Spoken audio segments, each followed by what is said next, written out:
Come with me for a quick stroll in the market. You can see brandy shops and cars, people commuting from one place to another in their cars, scooters and bikes.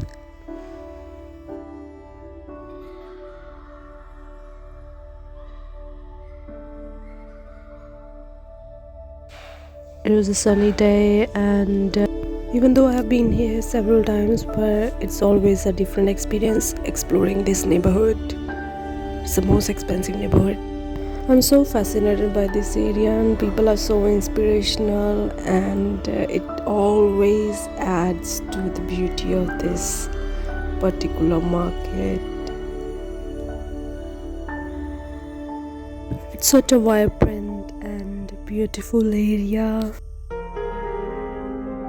This is my most favorite street in this market as it has vibe, Lacoste, Nick Baker's Octave, H&M. Finally, I'm at H&M store. Like a buttercup, you're a Barbie doll. Show them all what I'm made of. I ordered myself a caramel frappuccino, and it was a wonderful day all by myself. It was a perfect ending as I went on a day with my own self. Bye bye.